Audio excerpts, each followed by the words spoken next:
Muchas veces solemos pensar que los políticos polarizan a los electores, pero la realidad es que no siempre es así. A veces el elector ya llega polarizado a una elección. ¿Por qué? Porque muchas veces la polarización se detona a partir de un sentimiento muy intenso de enojo por cosas que sucedieron en el pasado y que determinaron el presente. Entonces, tenemos un grupo de electores que está muy enojados con su situación de vida actual. Y como hacemos prácticamente todas las personas, se han contado una historia a sí mismos de cómo llegaron hasta ahí. Y en esa historia, generalmente los culpables han sido otros.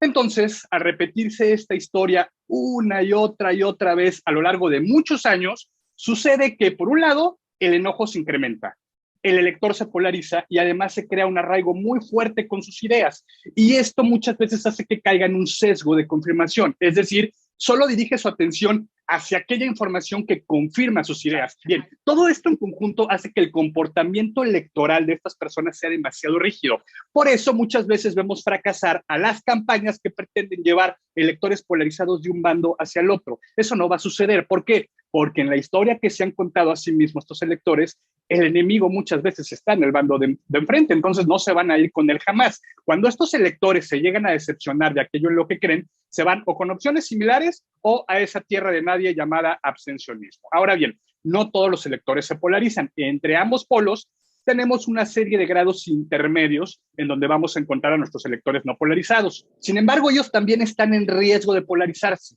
no están a salvo. Ellos no se polarizan por cosas que hayan sucedido en el pasado, sino por el miedo a un futuro incierto. Y lo que los hace más vulnerables es la característica de que están más dispuestos a escuchar más opciones y, por supuesto, más dispuestos a otorgar el beneficio de la duda. Y todo esto en conjunto hace que su comportamiento electoral sea más flexible, de tal forma que ellos se pueden ir, como ya dijimos, a la polarización con opciones similares, al abstencionismo o incluso al bando opuesto. ¿De qué va a depender hacia dónde se muevan? De dos cosas. Número uno, de dónde se encuentren dentro de esta escala de grados, qué tan cerca estén del centro o qué tan cerca estén del polo. Lo otro es qué les digamos durante una campaña. Pero antes de entrar en eso, es importante recalcar la enorme importancia que tienen estos electores en procesos electorales cerrados, porque prácticamente ellos son los que terminan definiendo esas elecciones. ¿Por qué? Porque el elector polarizado no se va a mover de donde está, a menos que ocurriera un gran escándalo que le derrumbara la imagen del político en el que cree, ellos se van a quedar firmes en su postura. Por eso, un pequeño porcentaje de electores no polarizados que se distribuyan entre opciones similares, abstencionismo y cambio de bando, puede ser suficiente para cambiar el rumbo de esa elección. Por eso necesitamos ser muy cuidadosos con el tipo de mensajes que les mandamos a ellos. Y para ser más efectivos, necesitamos tener muy claras tres cosas sobre estos electores. Número uno, este elector no es de pensamiento homogéneo. Hay una diversidad de opiniones entre ellos y por lo tanto necesitamos una diversidad de mensajes. Pero para que esos mensajes sean efectivos, necesitamos encontrar drivers específicos para cada subgrupo de electores no polarizados.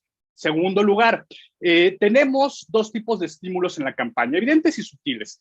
Los evidentes son todos aquellos mensajes que tienen un claro contenido político electoral. Los estímulos sutiles son los que están impregnados en el contexto. No tienen ese contenido político electoral claro, pero pueden influir en la conducta electoral y por eso los podemos utilizar de manera estratégica. ¿Cómo podemos hacerlo? Bueno, una forma es mediante el efecto priming, que es justamente la influencia que tiene el entorno en el pensamiento y la conducta. Entonces, podemos primar ciertas ideas a través del entorno, pero debemos hacerlo de manera muy sutil para que sea efectivo. Otra forma es lo que Thaler y Sunstein llaman el nudge, el pequeño empujón. Esta es una estrategia más compleja porque aquí estamos hablando de una arquitectura de decisiones para encauzar la conducta en cierto sentido. Y esto nos lleva al punto número 3. No se puede obligar a nadie a hacer aquello que en principio no quiera. Estas estrategias no son mágicas. Para que den un cierto grado de resultado, debe de haber una predisposición a la conducta pretendida y esa predisposición se tiene que activar.